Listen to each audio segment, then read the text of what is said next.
Welcome to another podcast, Astrological podcast. In this podcast, I'm going to talk about Taurus Rising.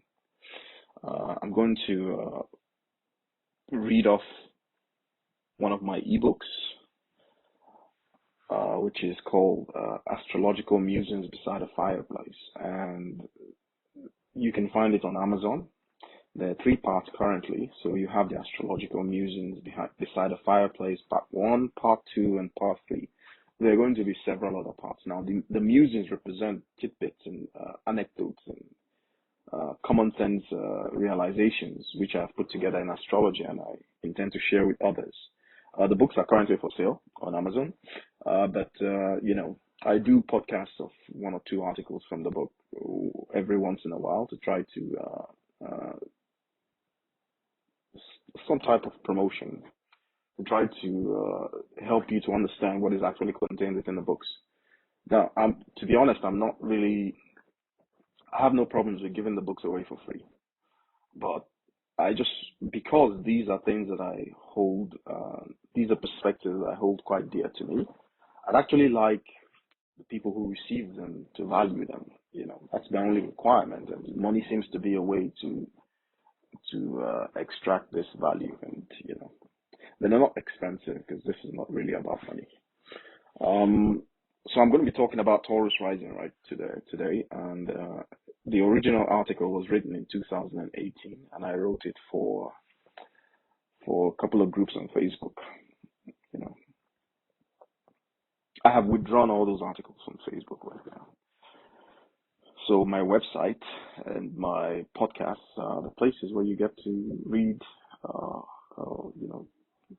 catch sneak peeks of what it is that I'm doing astrologically. I am a professional astrologer, even though I don't quite broadcast that, and not, because it is not my primary occupation in life. It's just something I do.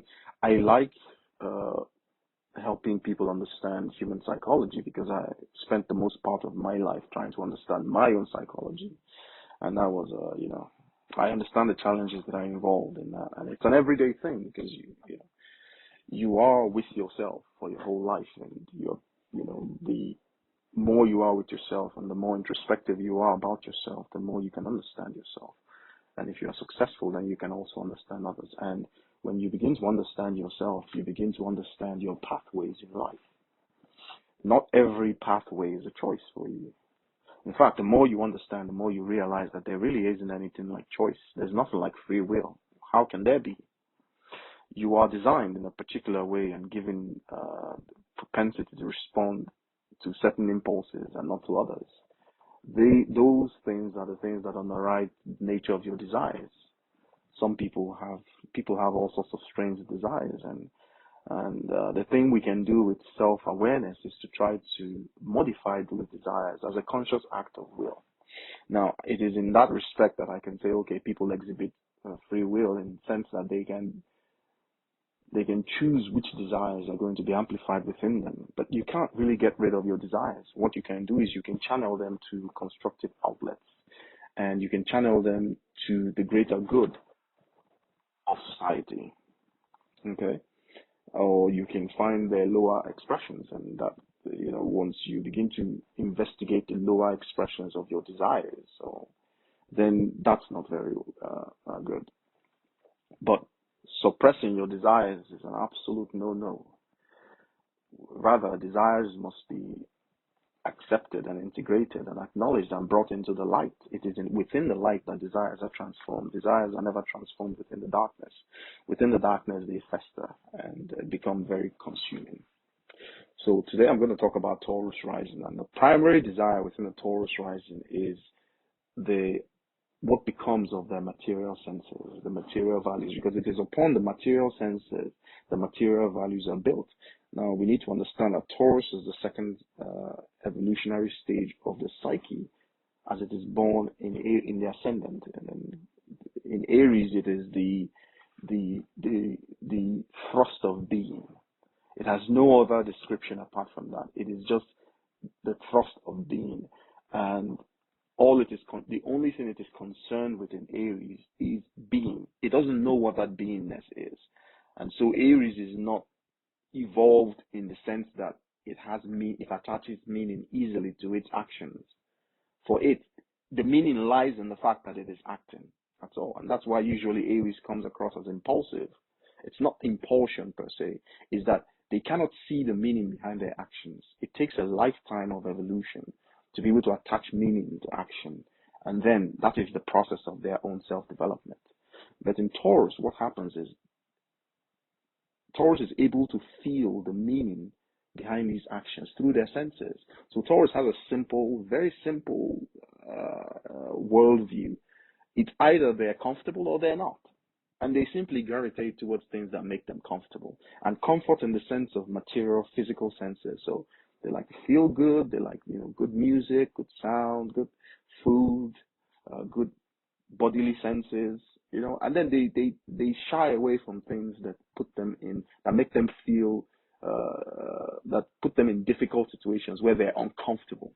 So these are the value assessments that Taurus is actually making. Now, the challenge for Taurus is ultimately to find greater meaning or to give deeper meaning to those material values, because a Taurean without any sense of connection to higher meaning, that is, hasn't evolved through the 12 signs or thereabout, is just a hedonist. The only reason for their existence is just to derive pleasure from material senses. You see, they can't move beyond that. It's a pretty grim way to live, because a human being is much more. So, what I'm going to be talking about this morning is the nature of this ascendant sign, what it means when you have Taurus ascending on the eastern horizon at the time of your birth. It's a very powerful energy in the sense that it is the energy of stability in a sense, but it's also the energy of pleasure. Because remember, when a child is born, a child doesn't know what it is. It doesn't have any idea. It just knows that it is. But what exactly it is, it doesn't know. Now, it begins to construct a picture of what it is from its material senses as they develop. So the first sense is the sense of taste.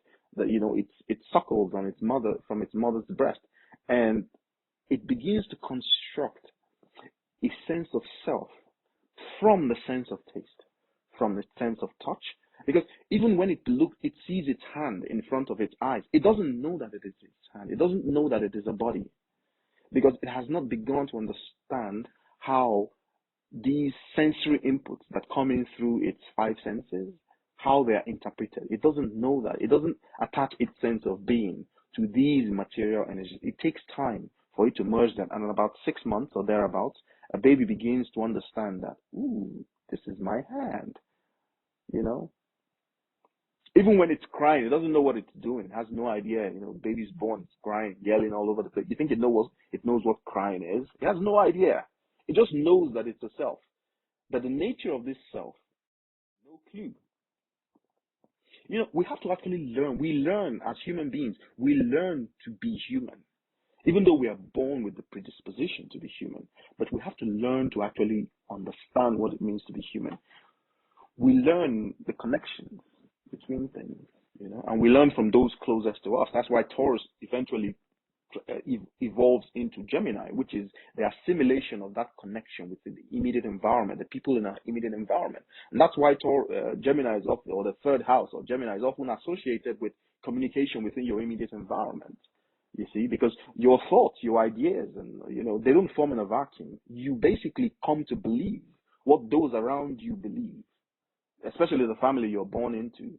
But even before you get to the definition of family in the fourth house or in Cancer, in Gemini, you're just connected to those around you, their ideas, their thoughts, their way of speaking, their way of being, their way of thinking. Ultimately, you synthesize all of this and you formulate your own way of thinking. But in Taurus, it's basically, you haven't even got to Gemini. In Taurus, you're just putting together the fact that you are a body, a physical body. So what is important to the Taurean are the impulses that are getting through their senses, the stimuli that are coming in through their senses. Okay? And that's why one of the best ways to a Taurus ascending, or anybody with intense or serious placements in Taurus, is through their sense of taste. Because it was the first sense that they developed. So good food. Look, if she's a Taurus rising and you really, really value her and you like her, one of the best ways to communicate how well you actually value her, look for good food. Find out take her to a really nice restaurant, give her a good meal, not because she's hungry, but because that sense of taste is very well developed in her or him. Okay, it's not just about the food. It has to match the surrounding ambience, because these are people who their overall well-being is a search for comfort. It's only when things begin to go bad that it turns to degenerate into greed and avarice or hedonism. But before that, it's a very balanced perspective on the nature of pleasure. Okay. Now, as usual, as is my style, I'm just going to read off my book I'll interject commentaries from time to time, to be able to give a more well-rounded explanation to what I'm trying to say regarding the rising of Taurus. Okay. So here goes. The title is On the Metamorphosis of Self-Indifference into Self-Sensibility, Taurus Rising.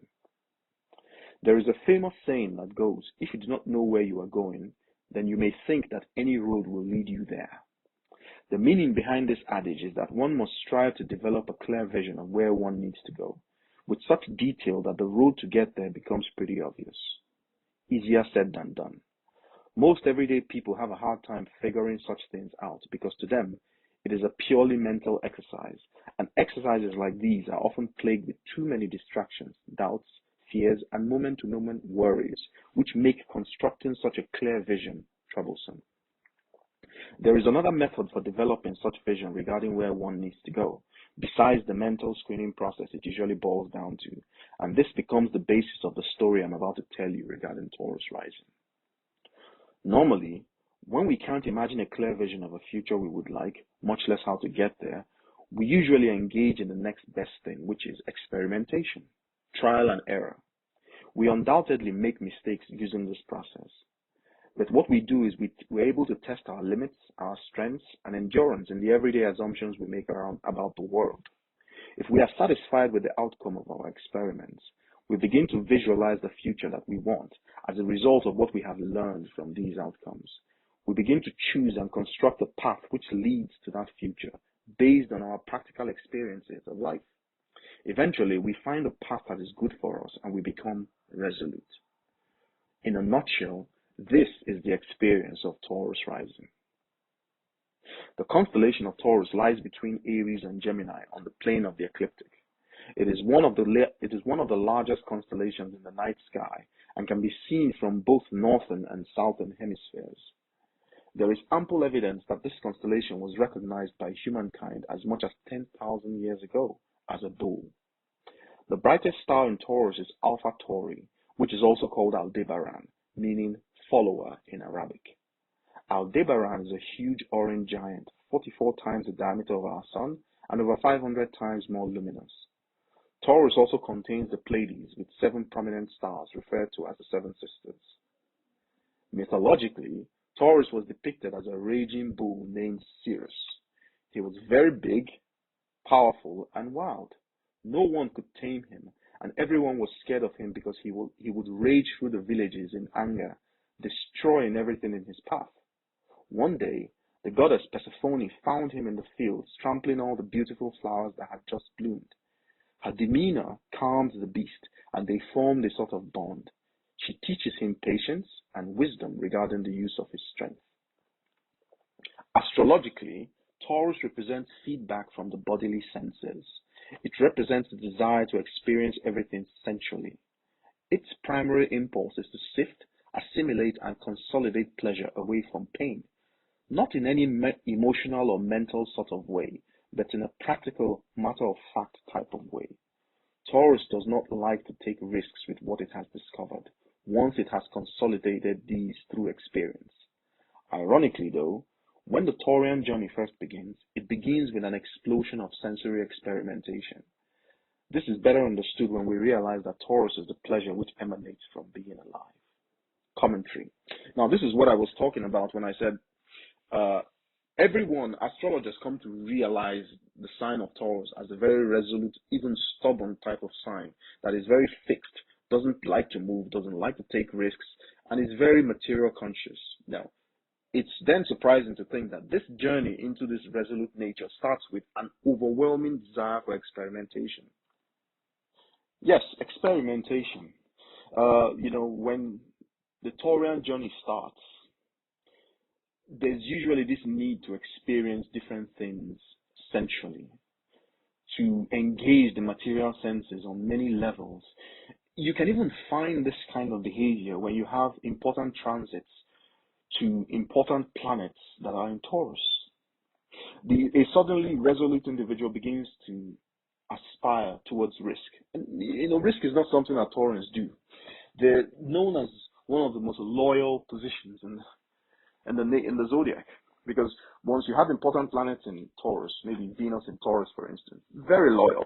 Once they have found what makes them comfortable, you can be sure that they would have studied this position, or whoever it is or whatever situation it is that makes them comfortable. They would have studied it in very great detail.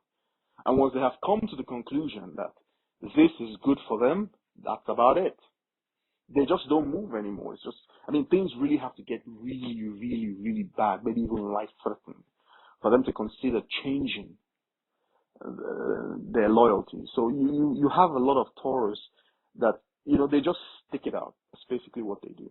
Once they have come to the conclusion that this is good for them, it's not that they understand that things change in life.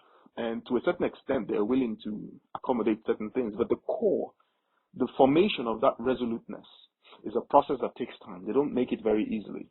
But once you get them there, that's it. You see? So, moving on. The Taurean experience is the pleasure of life. And this pleasure is assimilated and consolidated through the bodily senses. Its primary psychological motive and task is to pierce the veil between the living and non-living in order to consolidate the meaning and experience of itself as a being. For the Taurean, its motive is, I sense, therefore I must be.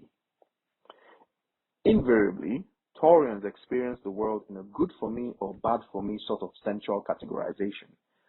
Since they are in direct contact with the elixir of their being, there is no great impetus for them to want to relate externally, and if they somehow do, their guiding formula remains their pleasure or pain accounting system.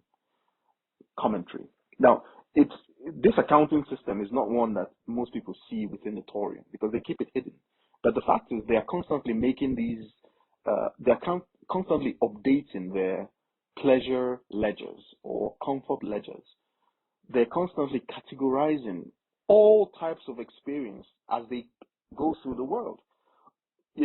Every mannerism, every observation of color through their eyes, every sound that they hear is just going into a single ledger that has just two sides, with good for me, bad for me. And good for me means comfortable for me, meaning gives me pleasure of some kind. Bad for me makes me uncomfortable, fills me with anxiety, dredges up my fears. You see? And one of the things that the Taurean fears the most is that the earth is going to give away under their feet. They're suddenly going to discover that they've been standing on quicksand. This is like a primal fear for them, because it means that their senses are unreliable. And once the Taurean cannot trust their senses anymore, they're finished. You have finished them. Okay? Because they are built to be able to, they spend a considerable amount of time judging their senses, calibrating it to reality. And once they have a lock, that's it. A Taurian is formed. Moving on. The origin of this behavior comes from the reluctance to engage to others is what is responsible for the famed Taurian stubbornness. The origin of this behavior comes from the fact that Taurus is self-sufficient as far as their sensory needs are concerned, and they do not see any reason why they should move away from their place or position of comfort. Once calibration of their sensory world is complete, it becomes fixed in a very material sort of way. They then use this calibration as a probe to satisfy their search for comfort and all that is pleasing to their senses, or as a weapon against all that is displeasing to them.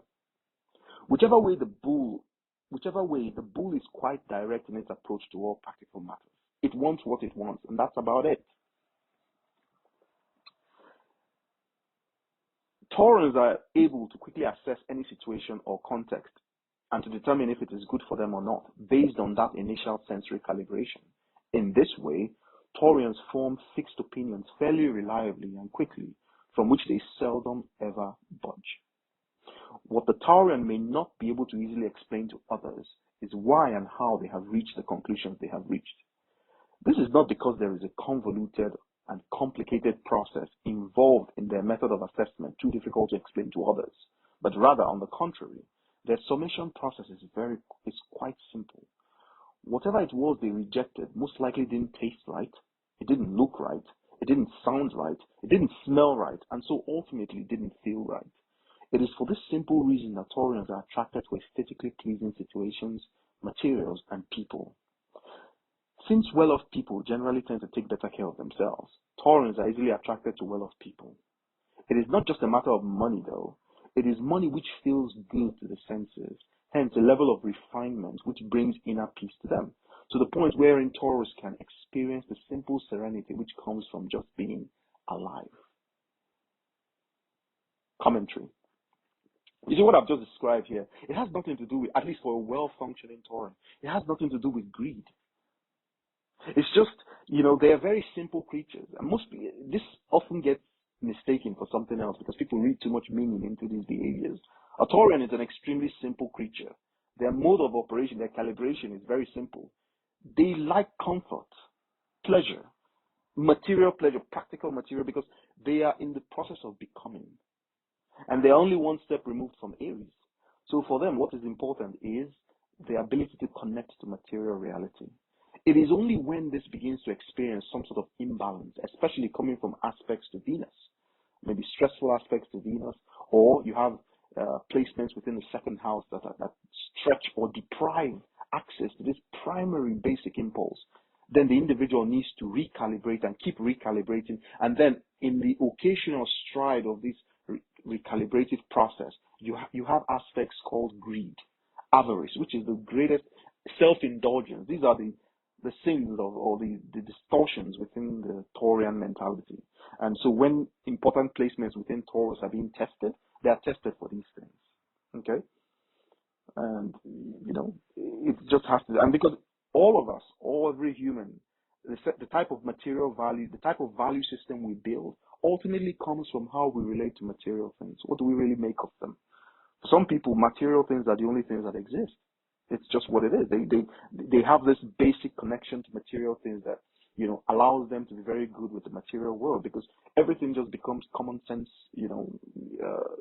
becomes accessible by common sense. They don't engage because, remember, Taurus is only the second sign. It hasn't evolved through all the other signs, all the way to Pisces. So it doesn't really understand what all those other signs are talking about. The calculus for Taurus is always very simple. Do I like it? Does it make me feel good? Or does it make me feel bad? And then it's just basic common sense. Now, whereas other more evolved signs, I'm not talking about good sign or bad sign, because there's no such thing. It's an evolutionary process from Aries to Pisces, and it is one process. Okay? And it's cyclical, meaning it doesn't just stop after 12 revolutions or 12 evolutionary steps. No, it's a helix that goes on forever. So from Aries to Pisces, back into Aries, and all the way. So Taurus is just one stop on one milestone on the process of evolution for consciousness, for human consciousness. So they are not very invested in this higher level of thinking regarding the material world. No, it's really very basic and very simple. It always looks simple to them, especially where their money is concerned, because money is how most people today represent, material things and material values. It's an access card to the type of material senses that you can enjoy or not. You see? So Taurians are very particular about their money. It's not because they're greedy. That's how they understand the world. That's how they understand themselves. You see? So, and what is it that they're really after? It is to be able to experience that serenity which comes from being alive. If that serenity is being troubled, then the Taurean devolves into something else. They start acting they devolve into Aries, literally. They become like, as described in the mythological description I gave of Taurus earlier on. He needed the calming effect of Persephone. You see, that patience, that perseverance, because otherwise they become crazy. So moving on. Measure for measure, the only reason why Taureans need this external serenity is so as to placate the internal turmoil, which is the Taurians' default internal state of awareness. That is, until their bodily senses once again find comfort in the familiarity of beauty and constancy. Commentary. Yes, the default state of a Taurian before they can actually calibrate their senses. In fact, it is what forces them to seek the calibration because they're in a state of panic, unlike other people who are more, maybe a Cancer, a Leo, or even a Scorpio or a Capricorn. These are more evolved, they have integrated many things just by the nature of the virtue of what they are. But a Taurian is just one step away from an Aries. It's, in Aries, a life comes to be. But it cannot sustain beingness for long if it doesn't have a body. So what the Taurian is preoccupied with is the creation of a body. And a body is all about, your body is material, it's about your senses and being able to be in the world physically. So what a Taurian is concerned with is when they go into, for instance, when in the world of resources, you can't be without resources. Everybody wants resources because it allows them to be, So when a Taurian has no resource, they just go insane. So before they begin to have resources, before they calibrate their senses to the point where they can now latch on to what defines comfortability for them in the world, they're in a state of constant internal turmoil. It's literally panic on legs, okay, until they actually can make that connection. So moving on. All the often talked about qualities of Taurus the bull come from this unique psychological profile. The bull simply wants to feel the quality of instantaneous being found in Aries. It wants to be able to describe this beingness in real practical terms and to give this description meaning. The challenge to achieving this state of internal awareness comes from its initially jumbled up senses. The early experiencing of a Taurian is spent experimenting with various sensory perceptions in search of those that it finds most pleasing to itself. That is, those which calm the internal turmoil raging in its psyche, which is largely in a state of panic when confronted with novelty and uncertainty. This internal turmoil feels like non-existence to the Taurian and comes with a heavy dose of anxiety. As it goes about discovering the pleasing sensory perception in its environment, it internally rearranges them to counterbalance its internal sensory turmoil and conflict, just like pouring oil on frothy waters. Once Taurians are certain of the calming effect of stimuli coming through their senses, they lock this perception into their psyche as a fixed mode and hardly ever move from this position. They immediately associate such stimuli with the soothing, calming effect they produce internally within them. If they have chosen the right mix of sensory perceptions to lock in as they grow, the Taurian develops a reliable armory of sensory stimuli, which allows them maintain an internal state of sensual constancy, irrespective of whether they are surrounded by rapidly changing conditions or not, thus enabling them to become dependable bulwarks against unpredictability and turmoil. Commentary. Now, what I've just described is what happens to the Taurian when they have found, once they have calibrated, because this calibration, the process of this calibration is an unconscious process. It is not something that is deliberately going on within the psyche, because it usually happens at a younger age, much younger than most people think, where the individual is basically trying to reaffirm their position, or they're trying to reaffirm the fact that they are alive. You see? And not being able to feel that aliveness is the source of that anxiety.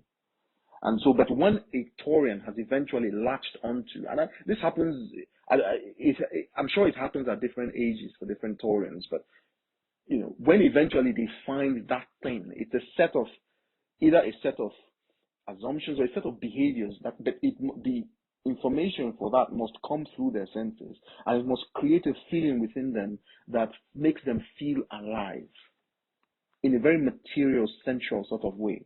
Once that is set, then the individual Taurian becomes fixed. They don't move anymore. So whatever it is they're going to become just revolves around that which they have consolidated. You see? So even if they go into environments that are very rapidly changing, the core of the Taurean does not change. So in that way, they become able to withstand pressure. A lot of pressure against them all through life. They just don't budge. They become what we traditionally describe in astrology as the stubbornness of the bull, the Taurean. You see, it just doesn't move. They don't appeal to reason. Doesn't appeal to them because Taurus comes before Gemini. So this is a more primal feeling than the intellectual sense, or the sense of intellectuality that comes in Gemini, where you can actually appeal to these people through the reasoning faculty. You cannot appeal to a Taurian through reason. They're just not built that way, you see. The only way you can appeal to them is through the senses. That's the way they understand the world. Once that core is formed. But the beautiful thing about this type of consolidation is that they become immovable. They just don't budge. And so these are people who are very good in dealing with rapidly changing scenarios. Even though the whole world is falling apart around them, they can maintain an internal constancy within them. So they're still able to function.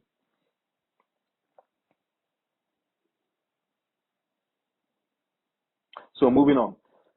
The Taurean's ability to maintain internal constancy ultimately allows them to succeed in many endeavors requiring patience. Most Taureans are therefore attracted to immobile stores of long-term value, such as landed property, small but fixed regular payments, such as dividends, and all other long-term sources of wealth as a reflection of their internal psychological processes. Some of them may be found in areas of endeavor requiring the use of highly refined senses, such as in haute couture fashion, catering, photography, graphic design, interior decorating, etc. A successful Taurean demonstrates a highly evolved use of their bodily senses as a vehicle for uplifting their material well-being and the material well-being of those around them. They find security in the eventual permanence of their highly evolved sensibilities, which in turn helps provide them with satisfactory meaning behind their own existence. Now, if the Taurean has chosen the wrong mix of sensory stimuli to lock in, the Taurean becomes a raging bull in a china shop, driven primarily by greed, jealousy, envy, and spite, especially regarding the pleasurable aspects of life, which they still perceive, but have no idea how to go about acquiring for themselves. Such a Taurean is not averse to harming others as a means of balancing out deficits within their own internal sensory accounting system. The healthy link to pleasure as a mechanism for choice and ultimately meaning degenerates into pure hedonism and the gratification of insatiable desires for more and more self-indulgence. Normally, Taurus uses its developed senses to search its reality space for meaning. When things start to go wrong, this search kicks into overdrive as the search for pleasure becomes an end in itself and all meaning is lost to the Taurian. When this happens, Taurus becomes the raging bull, angry, stubborn, and quite destructive. This happens because the link between sensual pleasure and meaning formation is damaged or underdeveloped.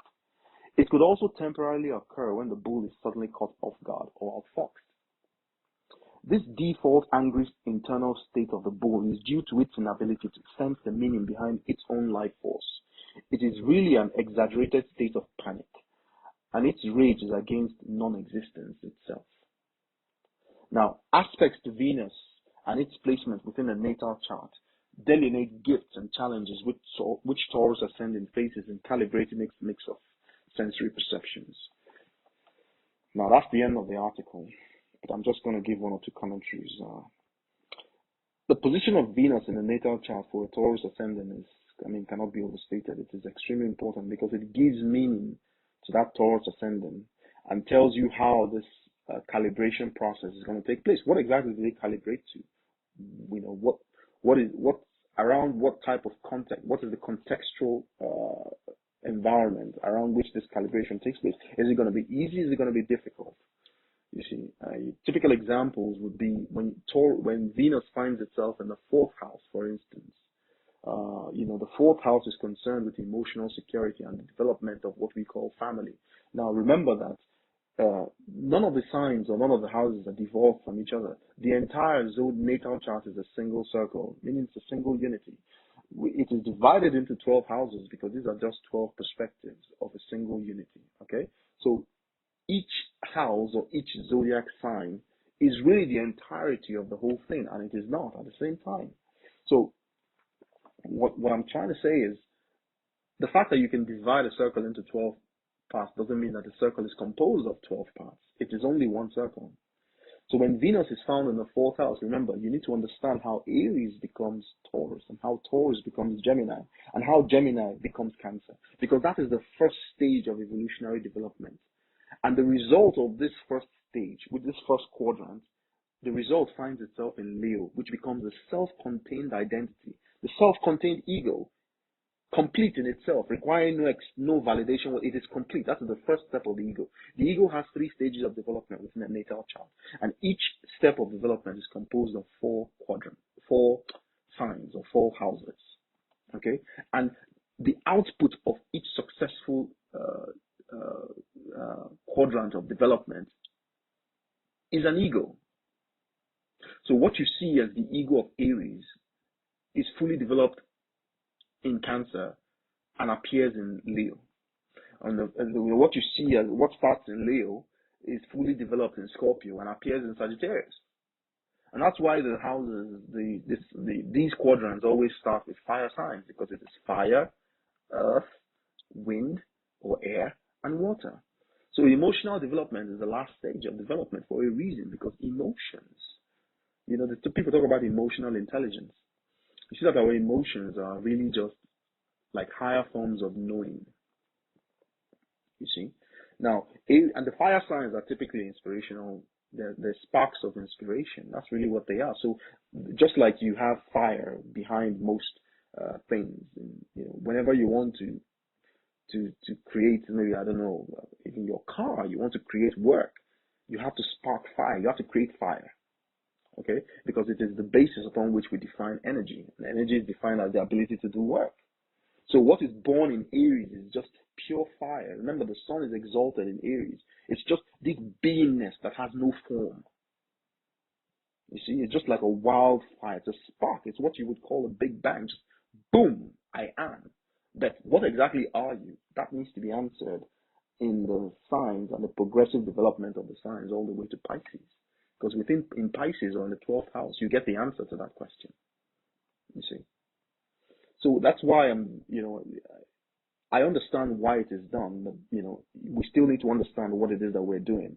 Dividing the circle into 12 doesn't mean that the circle is composed of 12 parts. There are really no houses and no zodiac signs. What there really is the progression of the circle.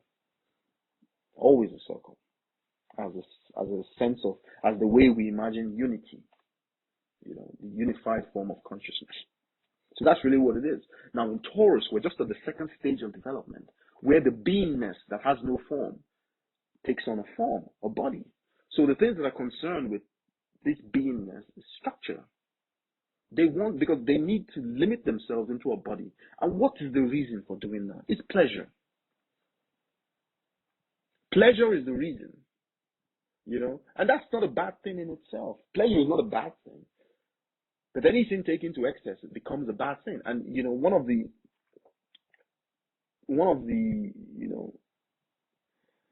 okay, let me talk about that Venus in the fourth, because in the fourth you have this developed emotion of Cancer, which is thought to represent the family per se, but it's not family. I mean, astrology doesn't code for these things. Family, no. What astrology codes for are root drives, fundamental concepts. So it becomes not family per se. It can be expressed as family, but what is really concerned is emotional security and safety. The place where you feel safe. That's the fourth house. And so the fourth house always describes the conditions under which emotional security and safety take place. So when you have Venus in Cancer, then it means that emotional security, or Venus in the fourth house, emotional security comes from pleasure, the acquisition of pleasure. or the delineation of pleasure. Okay? So that is someone that wants to experience pleasure in their being. Because somehow that is the calculus for them to feel safe.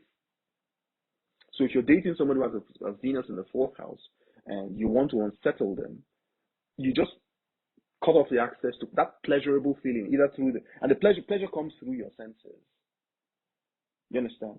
And so they're most likely going to call home or going to feel safe anywhere their 5 senses can receive the type of comfort it desires. Now, if you have a planet like Pluto in the 2nd house, and Pluto supercharges whatever it touches. In fact, the nature of Pluto is excess. Pluto wants to bring out your innermost desire. So when you have Pluto in the 2nd house, for instance, what it does is it becomes obsessive compulsive about the agendas of the 2nd house. So remember, signs are energetic effects. Houses are receptive. So signs are masculine, houses are feminine. Houses receive, signs give. Okay? So a house describes how something is received. So Pluto in the 2nd house means that the desire for material value, for this formation of material pleasure or material values is so strong that the individual suppresses that desire. That's the natural instinct. They suppress the desire to a point where it's not visible even to their nature anymore, because Pluto is so far from the sun. But during a transit, when the time comes, because desires cannot remain suppressed, because while in the subterranean aspects of the psyche, they fester, and there's nothing darker than Pluto, really. So these desires must be brought to the light. The individual must become that, and then by bringing those things to the light, they become transformed in the light, because it's only in the light that they can be corrected with the light of reason. So that's why eventually what Pluto does, it empowers, because you can clearly see something is only obsessive compulsive when reason cannot penetrate it.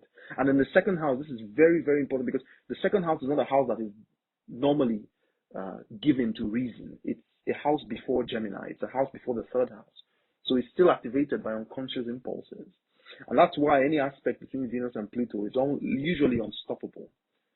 See, if you have a strong or a stressful aspect between Venus and Pluto, it is likely that it must play out, because there's something about your desires that needs to be corrected. And so it will come out, it will manifest into the physical world where it can be resolved. Some people don't realize that the difference between aspects is this. A stressful aspect, the reason why it is called stressful, is not really stressful. They are corrective aspects, meaning that the individual cannot resolve the two connecting energies in their psyche. They can't. They don't have the solution. It's not about whether they're able to find. They are wired in such a way that they do not have access to the solution. And if you have, for instance, a difficult placement or aspect between Venus and Pluto, you cannot resolve that within you. There is something that is misaligned. That's why the energies are usually coming from energies that are just dissimilar to each other. That's why it's usually an opposition or a square or something like that. Now, what happens is the physical nature of reality is a dimension that was created and held in being from an extremely deep part of our psyche. And the reason why it was created and the reason why it is held in being is for the resolution of things that we don't understand. So that we can create it it manifests as a crisis. And what is the crisis? It's just two things that you don't understand how to integrate the two. And so they play out as physical events within reality, where they are subject to the laws of physics, the laws of possibility, the laws of probability or whatever. The idea is that physical reality becomes an integration ground, the projection of an integration ground for the psyche. So that whatever solutions are found externally, so to speak, because there's really nothing external, then that answer, whatever is resolved as an external confrontation, can now be integrated or reintegrated within the psyche. So if it's, for instance, you're trying to solve a difficult mathematical sum, and you can't work it out in your head. So you grab a piece of paper and a pen and you begin to write these things out. Why? It's simple. The externalization of that idea It's just a mechanism by which you can better focus on it. You can bring it into the light of reason, and you can hold it there because you can see it takes on material form that can last. And in that way, you can have more time to deal with it and try to resolve it. So that's why these stressful aspects are aspects that play out in physical reality. The trines, the sextiles, and all other comfortable aspects, they don't necessarily play out because there's nothing to resolve. You understand the nature of the integration and you can accept it. The problem with the stressful aspects is the lack of acceptance. You can't accept the result of that integration. So you have to bring it out of yourself and then you play it out. And then the result is now accepted and integrated. And in that way, the soul evolves.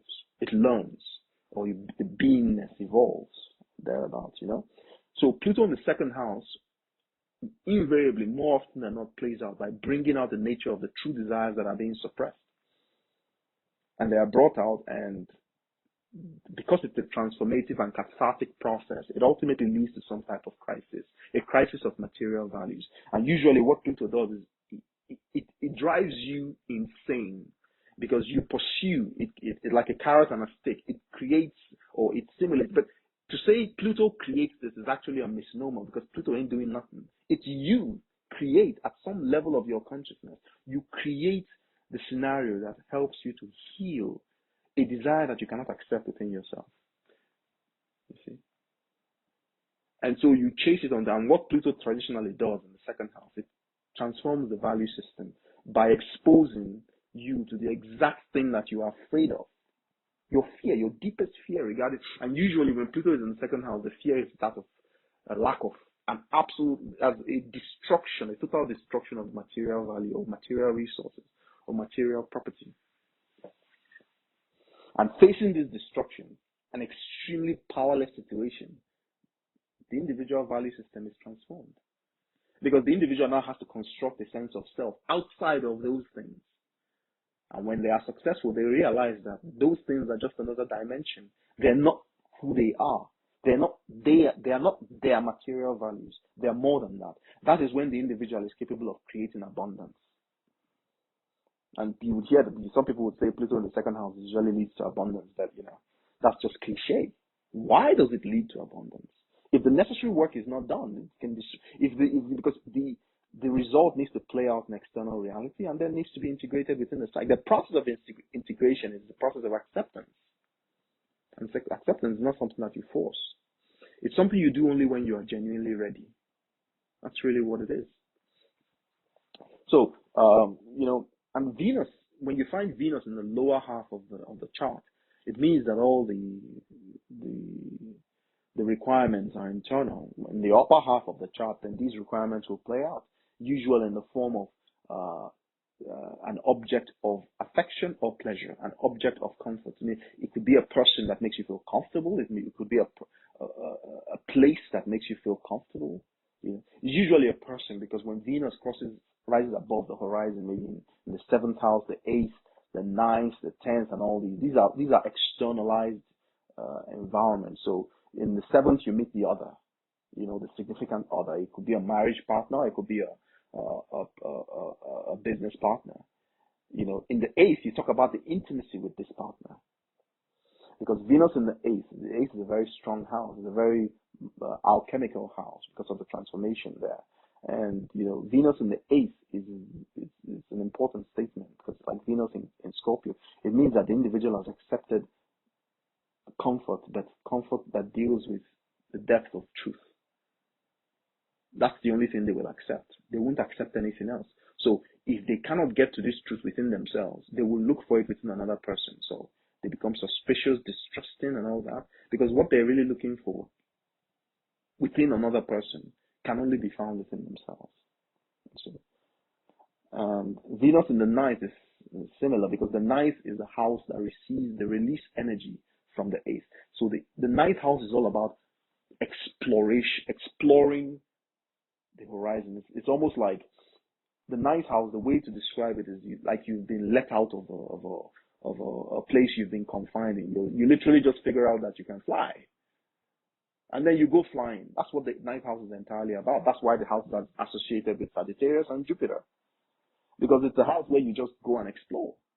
And what is it what are you exploring? You are exploring the means, the best way in which you can be successful in the 10th.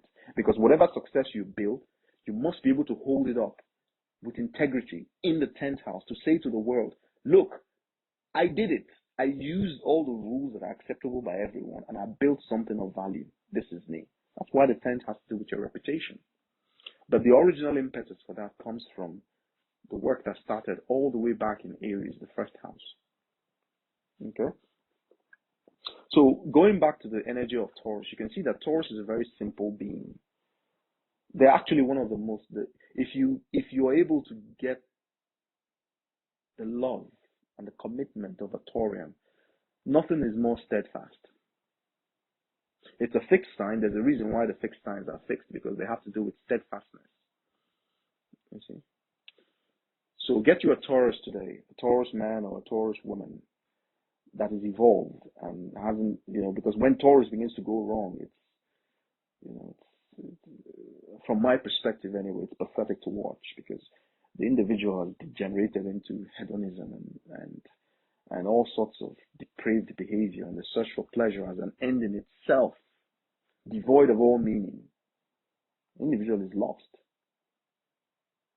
But when you get to, and most Taurans are evolved, because in today's world where money is at the center of everything, the main challenge for a Taurian is greed, avarice. Money for the sake of money, which is the same thing like hedonism, pleasure for the sake of pleasure. It's completely devoid of meaning. It is meaningless. You see, that's when they're actually spinning out of control. Okay, now if you have enjoyed the podcast and you've enjoyed the perspective or the way, the analysis, the way I synthesize these things or the way I derive meaning from them, and you are interested in a consultation, a natal chart consultation, then you can reach out to me by sending me an email at, to this email address, publisher@the5principlesoforganizedcomplexity.com. Publisher@the5principlesoforganizedcomplexity.com, as one word, that is. Or you can send a WhatsApp message to +4176798646, +4176798646, and I'll respond. Cheers.